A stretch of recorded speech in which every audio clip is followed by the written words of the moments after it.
1 айда 150 миң сом таптым да, эң рекорд. Ошо СММге кандай келдим, ошондой жашоом 180 градус, 160 градуска өзгөрүп кетти. 21 октябрда чыктым, а мен миллионду август сентябрда тапкам. Ошо Мальдивага саякаттадым. Саламатсыздарбы, урматтуу YouTube каналымдын жалпы көрүүчүлөрү. Бүгүнкү күндө SMM адистиге абдан суроо талапка ээ болуп турган учуру. Азыр менин жанымда мына ушул тармакта бир топ ийгиликтерге жетишип жана ошондой эле окуучуларды окутуп жаткан SMM адиси Азиза Талантбекова отурат. Азиза, салам. Саламатчылык. Өзүң бул жаатта кайсыл жактан кимден билим алдың, кандай ийгиликтерге жетишип жатасың ошонун артынан? Мен бул нерсени негизи эле кичинекей кезимден эле негизи камерага жакынмын. Негизи камера азыр Instagram чыгып кетти, калды камерада. Мен мурунтан кичинекей кезимден журналист болчумун, бирок ал максат кыялданчумун, максат койчумун, бирок үйдөгүлөр ал нерсеге каршы болуп окубай калгам. Андан кийин медресеге кирип кеттим. Карантинде медресе бүтүп калды. Андан кийин официант болуп, упаковкада бардык студенттер иштеген жумуштарда иштедим. Андан кийин блогерлик мен негизи блогер болом деген максатта Instagram баракчамды ачкам. Бир кезде кайра футблогер болом деп чыгып, YouTube канал ачтым, рецепт. Анан негизи ошондой нерсеге жакын болуп, анан эжекем, бир тууган эжем бар, ошол Ийгилик академиясында Мыктыбек Арстанбековдун бир семинарына барып, ал жактан айтып калыптыр. Учурда 1-2 жылда ошо онлайн тармагын жакшы багындырып алсаңар, миллионер болот экенсиңер, башында туруп калсаңар, ушуну өнүктүргүлө, потому что 3-4 жылдан кийин баардыгы онлайнга өтөт деп айткан экен да, мындай 3 жыл мурун. Эжекем мага калды, сен негизи ошондойго кызыгасың го, сен азыр Instagram алып барасың го деп, ал убакта 5 миңби 10 миң ушундай подписчигим бар болчу. Мен көп эметпей жүрдүм, көңүл бурбай кайдагы деп элечи, ишенбей. Ал убакта мен онлайн химар сатып, жоолук сатып, онлайн магазин чакан ошентип кылып жүрчүмүн. Андан кийин эле бир күнү Казакстандагы ошо менин устазымды көрүп калдым, тоже менен тең. Ал да азыркы учурда мен жараткан ийгиликтерди ошол кезде эле жаратып коюп аткан кыз болчу да, көп путешествие кылып, көп мамлекеттерге барып, анан ошону көрүп менде мотивация ойгонду да. Анан ошо жердин курсун сатып алдым сразу. Казакстандан аны окуп баштадым. Андан кийин SMM эмне экенин билдим. Андан кийин проекттер менен иштеп баштадым. Ошо SMMге кандай келдим, ошондой жашоом 180 градус, 160 градуска өзгөрүп кетти. SMM аркасынан көп проекттер менен, көп адамдар менен, көп тааныштар менен тааныштым. Ошол. Ал курсту канча сомго сатып алдың? Мисалы үчүн азыр 10 миң же 15 миңге курс сатам десе, бул кымбат болушу мүмкүн да. Сен ошол канча сомго сатып алып, мындай риск кылып, орусча айтканда, канча убакыт окудуң ал курсту? Мен ал курсту ал жакта Казакстанда негизи SMM курстары өтө кымбат, жана SMMге төлөй турган акы дагы кымбат да, то есть клиенттер көп төлөп берет. Анан мен дагы кымбатка эле окугам. Эң биринчи 11 миң сомго окугам. Андан кийин кайра VIP тарифине которулуп, кайра 25 миң сомго окуп бүтүргөм. Азыр андан да кымбаттап кеткен ал курс.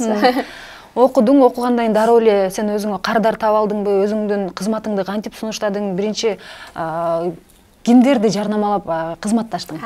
Мен ал убакта Instagramда негизи өзүмө жаккан үчүн эле жүргүзөт болчумун, stories андай мындай. Мен SMM деп уже жазып баштадым.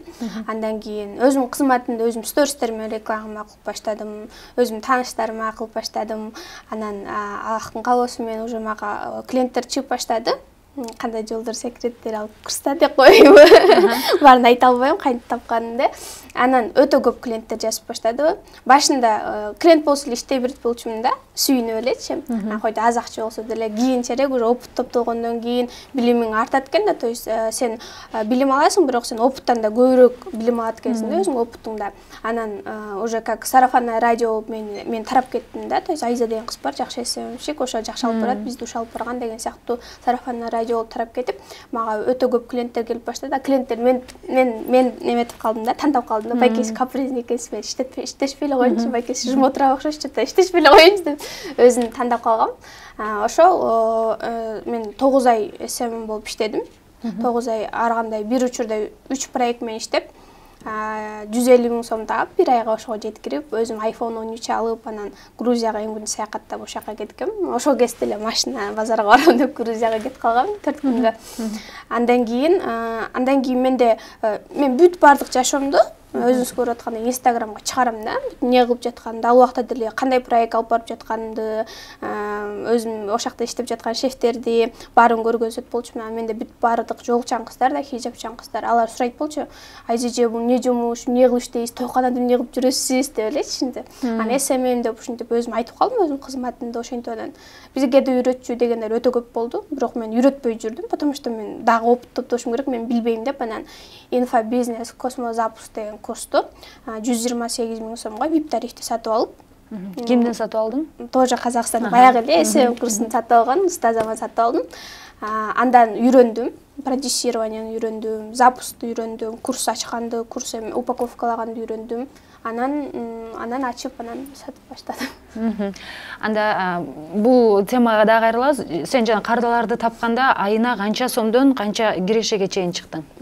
Кардарлардан негизи башында менде аз эле акча тапчумун. Башында эң биринчи 9 000, 6 000, 5 000 айыначы 10 000 ушундай табат. Бир кардардан. Бир кардардан. Бирок мен СММ жумуш ушундай да, менде негизи көбү азыр көбүчө СММ жумуштар онлайн иштеп атыптыр да. Мен ушул нерсени байкадым. Мындан 1,5 жыл мурун, 1 жыл мурун онлайн көбүрөөк өнүгө элек деп койдум да, потому что мен окуучуларым көбү онлайн иштеп жатабыз деп атат да, эч жака чыкпай. Бирок мен өзүм проекттериме баарына барып иштечимин да. Барып өзүң видеого тартып, өзүм сүрөткө тартып, ошентип, ошондуктан мен өзүм страницамды айтам да, СММди ойлогулу үйдө жатыр, акча табасыңар, барасыңар деп айтам да.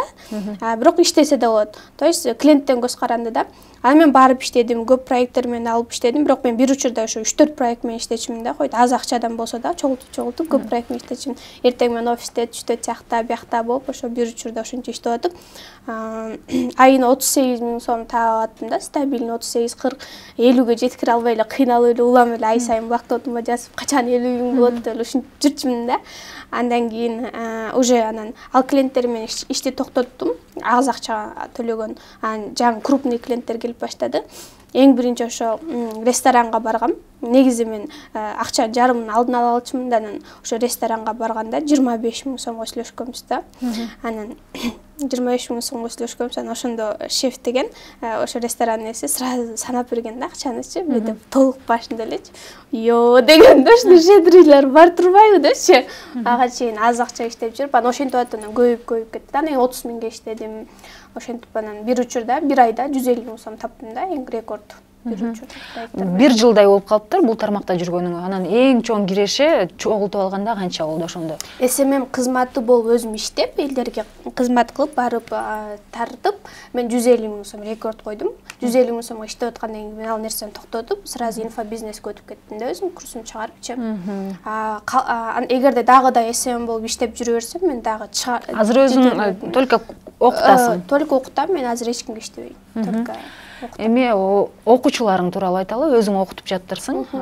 Бир курста канча окуучу келет сага? Анан жаш өзгөчөлүктөр деле карабайсыңар, улуусу сенден улуусу, жашы бар, Негизи мындай да, ар бир негизи биздин мындай ушуну түшүндүрүп кетейин. Бизде бардык СММ адистер толтура да, бирок биздин максаттагы аудиториябыз башка. Хоть биздин нишабыз бир болсо да, максаттагы аудиториябыз башка. Потому что мен, например, декретте отурган СММ адистерин окуткан эжелерге жалаң декреттеги мамалар келип жазылат да. А мен курсума өзүм жаштуу кыздар жазылат. Менден кичүү, мага чоң аялдар, чоң эжелер жазылбайт да. Өз менин максаттагы аудиториям студент, жаш кыздар. Мага жалаң жаштар келет. Бирок негизи жаш курагы чектелбейт. Каалашынча окуй берсе болот. Мен айтам, 55-60 жашка чейин окуй берет депчи. Өзүнүн бизнесин алып жүрүш үчүн деле. А менин студенттерим өтө көп азыр, Кудайга шүгүр. Бир потокто менде 50-40 ушундай келет.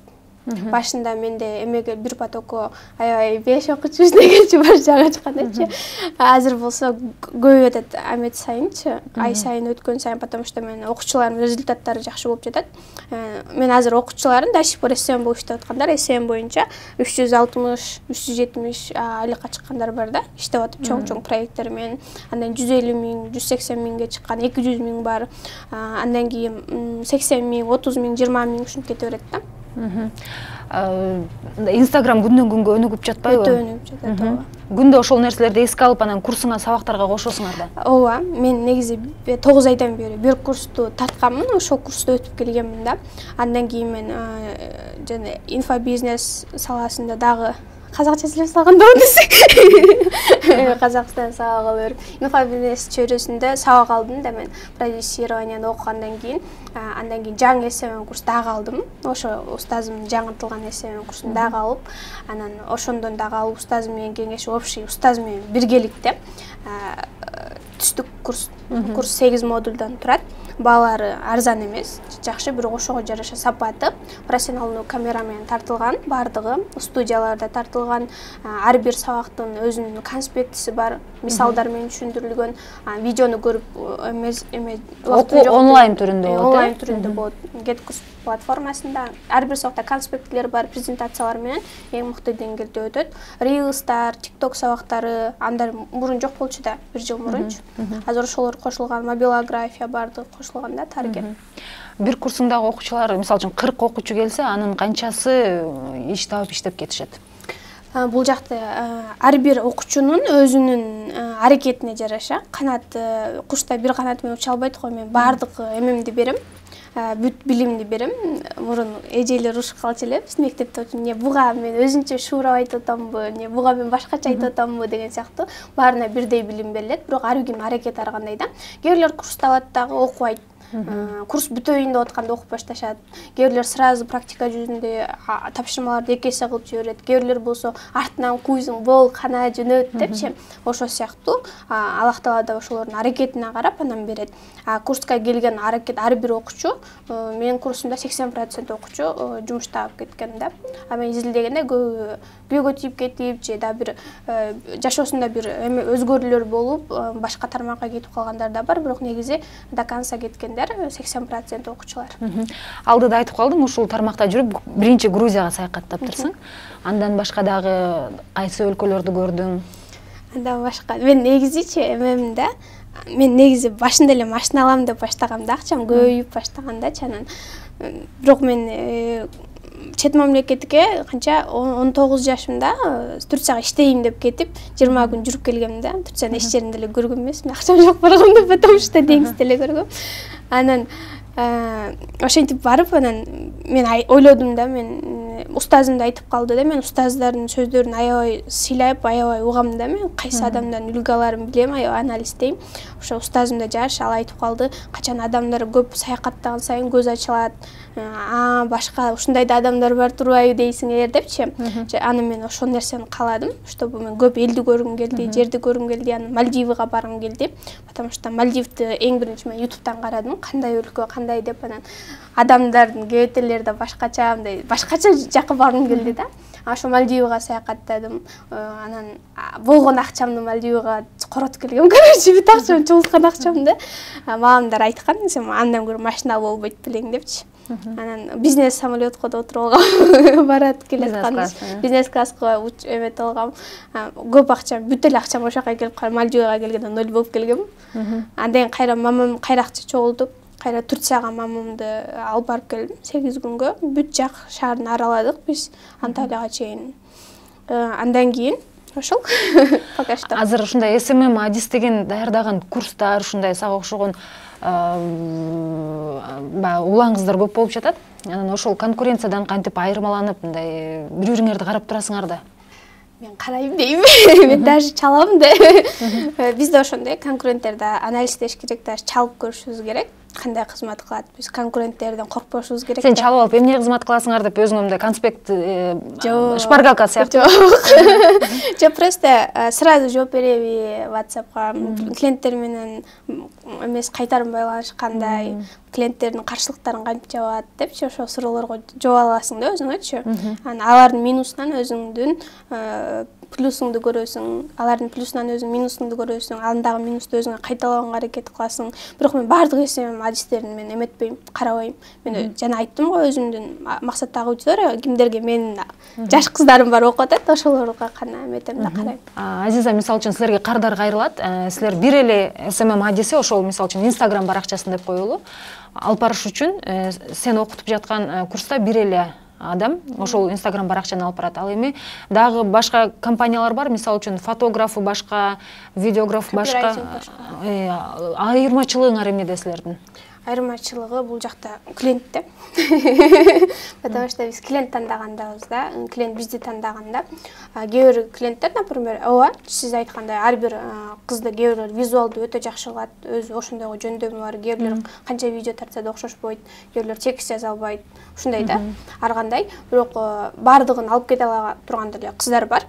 Бирок көбүнчө клиенттен байланыштуу да, клиенттин, например, өзүнүн профессионалдуу деңгээлде өзүнүн бизнесин алып барам десе, сөзсүз түрдө ал жумоттонбойт да, өзүнүн бизнесине вложение кылат. Жумот клиенттер да бар да. Mesela 5000 сом берип укмуш кылып бер дейт да. Өзүнүн такыракчы кошкусу келбейт, видеограф профессионал жалдагысы келбейт, мобилограф алгысы келбейт, копирайтинг алгысы келбейт, таргетолог өзүн, напримерчи, таргетологдорду өзүнчө да, аларды алгысы келбейт. Ошондуктан аз акча төлөп, бир эсемди жалдап, зато ошого жараша жыйынтык алат. Мен көп клиенттерге айткым келет, мен да көп клиенттер менен иштештим го. Айтат да, эсем айтса барасың, анан айтат, Азиза, видеосу аябай жакшы болуш керек. Бирөөлөрдүн видеосун кетирет, өзүнүн конкуренттеринин видеосун көргөзөт да, көрдүм сен мондай тартышың керек, көрдүм мондай таргет кетиришиң керек сен. Сен көрдүм мондай визуал кылышың керек дейт да. Баарын айтып берет.